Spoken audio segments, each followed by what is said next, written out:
কৃষ্ণ হরি বল। শুদ্ধি গৌর ভক্তমণ্ডলী সকল ভক্তবৃন্দের আঙ্গারাতুল চরণে আমি কদমী শতকোটি দণ্ডবোধ প্রণাম ভক্তি গ্রহণ করবেন। হরে কৃষ্ণ। আজকে আমরা আস্বাদন করব মহামন্ত্র কি এবং কেন আমরা মহামন্ত্র জপ করব এবং এর তাৎপর্য। হরে কৃষ্ণ কৃষ্ণ কৃষ্ণ হরে হরে, হরে রাম রাম রাম হরে হরে। এই মহামন্ত্রের অর্থ হচ্ছে, হে ভগবানের আল্লাদিনী শক্তি শ্রীমতী রাধারানী, সর্বাকর্ষক পরমেশ্বর ভগবান শ্রীকৃষ্ণ, হে সর্বানন্দদায়ক ভগবান শ্রী বলরাম, আপনারা আমাকে কৃপাপূর্বক আপনার প্রেমময়ী সেবায় যুক্ত করুন। হরে বলতে শ্রীকৃষ্ণের আল্লাদিনী শক্তি শ্রীমতী রাধারানী বোঝায়, আর কৃষ্ণ বলতে এর অর্থ হচ্ছে সর্বাকর্ষক, যিনি সব কিছু আকর্ষণ করেন, যিনি সর্বাকর্ষক, তিনি হচ্ছেন কৃষ্ণ। রাম অর্থ হচ্ছে পরম আনন্দদাতা। কেন আমরা এই মহামন্ত্র জপ করব? এই মহামন্ত্র এই জগতের সম্পদ নয়, কিন্তু চিন্ময় জগতের সর্বোচ্চ ধাম গোলক বৃন্দাবনের সম্পদ, আর সেখান থেকে এই সম্পদকে নিয়ে আসা হয়েছে। এই হচ্ছে মহামন্ত্র। শ্রী চৈতন্য মহাপ্রভু যিনি কৃপা করে স্বয়ং ব্রজেন্দ্রনন্দন শ্রীকৃষ্ণ, তিনি ভক্তরূপে এসে কলিজীবের উদ্দেশ্যে, কলিজীবের উদ্ধার করার জন্য তিনি চিন্ময় জগতে ভগবত ধাম গোলক ধামের পরম উচ্চ ধাম থেকে, বৃন্দাবন থেকে কলির জীব উদ্ধারের জন্য তিনি এই চিন্ময় জগতের অমূল্য সম্পদ গোলকের প্রেমধন হরির নাম সংকীর্তন তিনি এই কলির জীবের জন্য তিনি অকাতরে তিনি সদা দান করছেন। চৈতন্য চরিত্রামৃতের মধ্যলীলায় বর্ণনা করা হয়েছে, মহাপ্রভু জিজ্ঞাসা করেছিলেন একবার রায় রামানন্দকে, সমস্ত উপাস্যের বস্তুর মধ্যে কোন উপাস্য শ্রেষ্ঠ? তখন রামানন্দ তিনি উত্তর প্রদান করেন, মহাপ্রভুকে বলেন, শ্রেষ্ঠ উপাস্য হচ্ছে যুগল রাধাকৃষ্ণের নাম। আমরা দেখেছি সন্নত কুমার সংহিতায় বলা হয়েছে 5টি প্রার্থনার কথা। সেখানে তিনি বলছেন যে রাধাকৃষ্ণের প্রত্যেকেরই সেবা করা, সেবা লাভ করতে হবে শীঘ্রই। যারা রাধাকৃষ্ণের সেবা করবে তাদের ভক্তি প্রেম লাভ হবে। মহামন্ত্র জপ করার ফলে হরে কৃষ্ণ মহামন্ত্র রাধাকৃষ্ণ হতে অভিন্ন যুগল মন্ত্র। মহান ভক্তরা নিবেদন করেন, ধ্যান করেন, জপ করেন, পূজা করেন, অর্চন করেন, ধ্যান করেন, বারবার মহান ভক্তরা তারা প্রার্থনা করেন।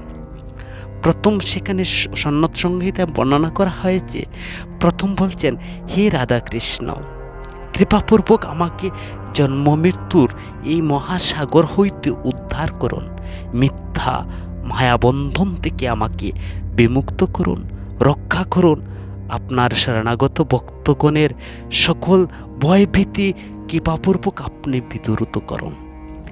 দ্বিতীয় প্রার্থনায় বলছেন, হে রাধাকৃষ্ণ, আমি সকল অপরাধের নিলয়, আমি সর্ব রকমের ধর্মকর্ম আমি পরিত্যাগ করেছি, আমার কোনো আশ্রয় নেই প্রভু, আমাকে আশ্রয় প্রদান করুন। তৃতীয় প্রার্থনা বলছেন, হে রাধাকৃষ্ণ, আজ আমি নিজেকে এবং আমার এই জীবনের অপরজন্মের আমার যা কিছু আছে সমস্ত কিছু আমি আপনার পাদপদ্মে অর্পণ করে দিলাম। চতুর্থ হচ্ছে প্রার্থনা করছেন সেই সন্নত কুমার সংহিতায়, এ রাধাকান্ত, হে রাধাকান্ত, আমি আপনার, হে কৃষ্ণপ্রিয়া, আমি আপনার উভয়কে আমার সকল চিন্তা কর্ম বাক্য উৎসর্গ করেছি। আপনারা আমার লক্ষ্য, পরম আরাধ্য এবং সাধ্য বস্তু। পঞ্চম প্রার্থনায় সেখানে বলছেন, হে শুদ্ধ প্রেম বিলাস মূর্তি রাধাকৃষ্ণ, আপনারা দুইজন করুণা মহাসাগরের স্বরূপ, অনুগ্রহপূর্বক আপনারা আমার প্রতি সদয় হন এবং আমাকে আশ্রয় দেন। আত্মসম্পাদন আমি করেছি, আমি বড়ই অপরাধী, আমাকে করুণা করুন, আপনাদের দিব্য সেবায় নিয়োজিত করুন।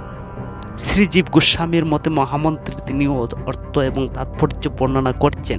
তিনি বলছেন, প্রথম হরের শব্দের তাৎপর্য শ্রীজীব গোস্বামী ষড় গোস্বামীর মধ্যে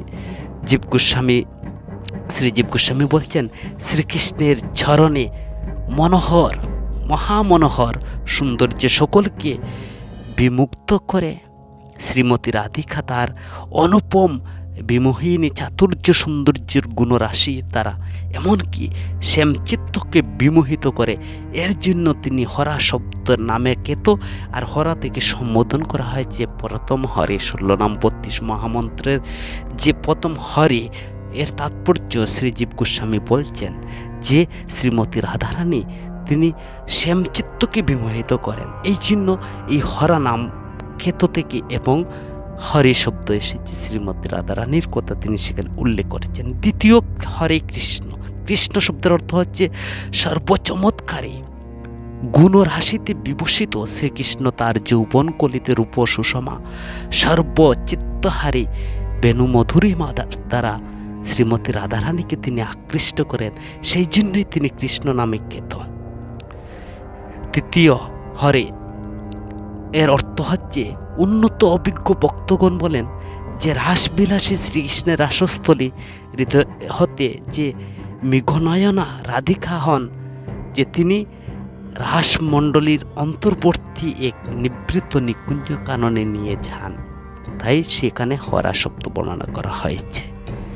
চতুর্থ কৃষ্ণ, কৃষ্ণ যখন রাধিকার সঙ্গে খেলি বিলাস করেন তখন তার শ্রী অঙ্গ হইতে নিঃসৃত অপূর্ব গণ নীল প্রবাহ অত্যঞ্চল সূর্যকে বা তার সূর্যকে নীলকান্ত মণির ন্যায় প্রতিভাত হতো। আর সেই জন্য তিনি কৃষ্ণ নামে প্রসিদ্ধ। পরবর্তী পঞ্চম হচ্ছেন যে কৃষ্ণ রাধিকার অভিলাষ অনুসারে লীলারঙ্গ কুশল শ্রীহরির শ্যামকুণ্ড প্রকটিত করেন। সর্বতীর্থকে যিনি আকর্ষণ করে সেখানে একাগ্রত করেন, কৃষ্ণ নাম সেখানেই তিনি খ্যাত হয়েছিলেন। ষষ্ঠ কৃষ্ণ হচ্ছে শ্রীহরি যদিও যমুনার পুলিনবর্তী এবং মণ্ডলে কেলিকুঞ্জসমূহ বিবিধ লীলা কেলি বিলাস করেন, তিনি শ্রী রাধিকার উপমা রহিত প্রেমের প্রভাবে সম্পূর্ণরূপে বিমোহিত। এর জন্য কৃষ্ণ সেখানে কৃষ্ণ নামে তিনি খ্যাত। হরে সপ্তম, যে কৃষ্ণ যখন অরিষ্টাসুরকে বধ করেন, রাধা উচ্চস্বরে কীর্তন করেন। হরি হরি বলে তিনি কীর্তন করতেন উচ্চস্বরে, ফলে শ্রী রাধা হরে বলে সম্বোধন করা হয়। অষ্টম হরে, তো প্রেম মূর্তি প্রেম সজ্জাবশত শ্রীমতী রাধিকা কখনো কখনো তিনি উচ্চস্বরে কৃষ্ণ লীলা গান করেন, কখনো কখনো তিনি মনে মনে কৃষ্ণ চিন্তন করেন, আর সেই মৃদু অস্পষ্ট সুরে কৃষ্ণ লীলা গান কীর্তন করেন। ভক্তগণ সেখানে হরা বলে সম্বোধন করেছেন। নবম হচ্ছে হরে তীব্র প্রেম বিলাসিতা, তীব্র প্রেম বিহলতা, তীব্র প্রেমের বিমোহিতা, সংখ্যাত এবং দিব্য আনন্দ শ্রীকৃষ্ণকে অভিভূত করেন। কৃষ্ণ বৃন্দাবনে বাঁশি হারিয়ে পেলেন, কৃষ্ণ সেখানে তিনি হারিয়ে যান, কৃষ্ণ তার বাঁশি পর্যন্ত ভুলে যান, রাধিকা তার বাঁশরি হরণ করেন, সেই জন্য সেখানে হরা শব্দ নামে খ্যাত করা হয়েছে। দশম রাম হচ্ছে শ্রীকৃষ্ণের যখন গোবর্ধন কৃষ্ণ সহ রাধিকার সঙ্গে তিনি আনন্দ বিলাস বা রমণ করেন, সেখানে রাম নামে প্রসিদ্ধ রয়েছে। 11 নম্বর হচ্ছে হরে পরম করুণাময়ী শ্রীমতী রাধারানী, তিনি ভক্তদেরকে ক্লেশ হরণ করার জন্য অন্তরে আনন্দ দান করে হরা নামে তিনি সেখানে খ্যাত হয়েছেন। 12 নং হরে রাম শব্দের যে সমস্ত ভক্তগণ কৃষ্ণের আরাধনা করেন, মন সদা সর্বদা অনুক্ষণ দিব্য আনন্দে সদা সর্বদা যারা আপ্লুত থাকেন, মহা হৃদিতে সমস্ত তারা গুণ শ্যামকান্তি কৃষ্ণকে বলরাম নামে বা রাম নামে তারা সেখানে সম্বোধন করেন, সেই জন্য সেখানে হচ্ছে রাম। 13 নং রাম হচ্ছে পুষ্প বিলাস কুঞ্জে শ্রীমতী রাধারানী তার যে শোকাদি অতিশয় বা অনন্য তার প্রেমের দ্বারা হরির প্রতি যে বিধান করেন, তার যে অনন্য প্রেম দ্বারা তিনি শ্রী হরিকে সদা সর্বদা যে তিনি তাকে হরণ করেন, রাধাকে সদা সর্বদা আনন্দ প্রদান করেন, তখন তাকে ঘনশ্যাম আনন্দ দেন, তখন তাকে রাম বলে। 14 নং হচ্ছে যে রাম কেন, যে সময় দাবানলের বয়ে সমস্ত ব্রজবাসী ক্রন্দন করেছিল, আর সেই ক্রন্দন দেখে দাবানলের গ্রাস থেকে যখন কৃষ্ণ তিনি সবাইকে রক্ষা করলেন, তিনি সেই দাবানলকে গ্রাস করলেন, তখন সেখানে কৃষ্ণ নামে সম্বোধন মহাপণ্ডিতরা সেখানে কৃষ্ণকে রাম বলে সম্বোধন করেছেন, সকলের হৃদয়ের মধ্যে তিনি আনন্দ প্রদান করেছেন। 15 নং হচ্ছে হরি। কংস দুরাচারীকে বধ করে তিনি যখন মথুরায় গমন করেন, কৃষ্ণের সঙ্গে রাধিকার যে সম্মুখজন বৃন্দাবনে তিনি যে আবার ফিরে নিয়ে আসেন, তখন সেখানে রাধাকে হরা বলে সম্বোধন করা হয়, যে তিনি বৃন্দাবন থেকেও তিনি কৃষ্ণকে হরণ করে নিয়ে যেতেন। তো হরে কৃষ্ণের যে শব্দের এই যে 15 নং হরে। 16 নং হরের ধারা, সেখানে কৃষ্ণ যখন বৃন্দাবনে প্রত্যাগমন করেন, সকল ব্রজবাসীর ক্লেশ অবরোধ, কেননা তিনি রাধা চিত্ত হরণ করেন। তো রাধারানী সদা সর্বদা সেখানে কৃষ্ণকে হরণ করে নিতেন, তিনি চাইছেন বৃন্দাবনে প্রত্যাবর্তন করার জন্য। তো সেই জন্য কৃষ্ণ হচ্ছেন যে তিনি রাধারানী সদা সর্বদাই তিনি রাধার প্রেমে আপ্লুত হয়ে থাকতেন, তাই সেখানে রাধা হরে শব্দের দ্বারা রাধা বলে সম্বোধন করা হয়েছে। 14 ভুবনের মাঝে ভক্তের সম্পূর্ণরূপে তার দৃঢ় নিমিত্ত হওয়া উচিত। এই সংসার কুল সকল সমস্যা থেকে ভগবান তাকে রক্ষা করেন। ভগবান সদা সর্বদা তার ভক্তগণকে শত শত বিপদ থেকে তিনি তাকে উদ্ধার করেন। কলি জীবের একমাত্র সেই মহামন্ত্র জপ করে জীবের মহারোগ নিরাময় হয়ে যাবে। তাই সর্বদা দৃঢ় চিত্তে একাগ্র চিত্তে কৃষ্ণ কথা চিন্তন করা, যা এই 16 নাম 32 অক্ষরের মাধ্যমে যে ভগবান জপ করলে ভগবানের সেই প্রেমময়ী সেবায় যুক্ত হওয়া যায়। একমাত্র মাধ্যম হচ্ছে যারা একনিষ্ঠভাবে এই মহামন্ত্র জপ করবে, অর্চন করবে, নিষ্ঠা সহকারে অপরাধ শূন্য হয়ে, তখন তাদের প্রতি প্রেম ভক্তি কৃপা প্রদান করেন ভগবান। তখন রাধা রানী, রাধা কৃষ্ণ সকলে তাদেরকে প্রেম প্রদান করেন, আর সেই প্রেম দ্বারা তারা ভক্তি লাভ করে সে ভগবত ধামে অনায়াসে এই জড়জাগতিক ক্লেশকে সে অতিক্রম করে সে ভগবত ধামে পৌঁছে যায়। কলিযুগের জন্য মহান এক ঔষধ রয়েছে। আমরা দেখেছি যে পরীক্ষিত মহারাজ যখন তিনি শাপগ্রস্ত হয়েছিলেন, তো যখন সবাই ওনাকে বলছেন যে এটা করো সেটা করো, তখন তিনি বলছেন না, সর্বদা তোমাকে কৃষ্ণ নাম কীর্তন করতে হবে, শ্রবণ করতে হবে। পরীক্ষিত মহারাজ তিনি সদা সর্বদা কৃষ্ণ চিন্তা, কৃষ্ণ কথা শ্রবণীয়র মাধ্যমে তিনি নিজেকে উৎসর্গ করলেন।